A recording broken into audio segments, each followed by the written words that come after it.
The following was a request, more of a challenge. The challenge was to combine science fiction and zombies. So, here is my attempt at that. It's simply called at the moment Green.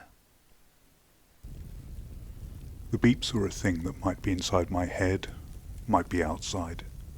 They came in and out like someone tapping a spoon against glass. The ringing in my ear was enough to confuse me as to the source. Part of me was panicking, but I couldn't remember why. The pinging of the spoon against glass made me wince, and there was a familiarity in the act that I could not place.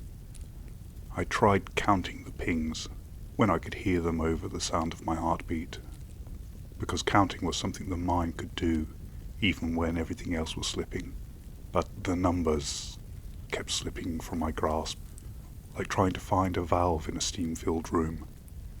The light around me was wrong. Stars dragged themselves into long scratches across the visor, and the black between them contained the trails of lights that I seemed to be watching like a video with a low frame rate. My limbs were heavy, and at the same time, not. My arms were outstretched, and my hands floated in front of me where I could see them, and part of my mind was not sure whose they were.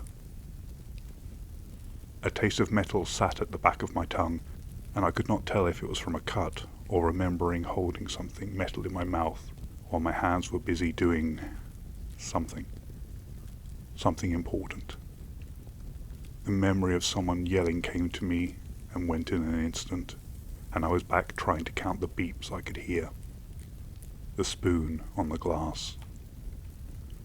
There was a glow under my skin, or maybe it was a reflection on the visor, a thin green thread that pulsed, that made me think of veins and the old stories told in the dark. The fungus. Yes, it wouldn't be long now. Words appeared and vanished at the edge of my vision. O2 something low. The radio coughed and then became a hiss that might have been wind, or might have just been the static in my skull. I pressed my palm to my chest because the motion was something to do, stupid and pointless. Memory was a slideshow as the yell echoed again.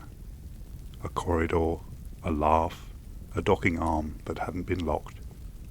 Each image arrived bright and then was eaten at the edges. My eyes hurt. The stars were getting too bright and bigger. I was going to die. I knew this, and knew also that I should be panicking about that. Panic tasted like iron and burnt air, and I could dimly feel my knees shaking far off with my body. The HUD blinked and letters blurred. Sometimes they looked like a polite bureaucrat, sometimes like a judge. Manual something accessible. I couldn't see it. I could not be sure that the words were real, but the idea of a valve was muscle memory I could pull at.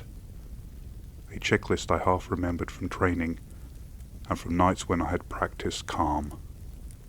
There was something in that memory. Practice. I had practiced something. Someone yelling to get my breath under control. The memory was gone again. The fungus was going to get me soon, and I was sure I could see it. Out there, beyond the glass visor of my suit, a vast maw opening.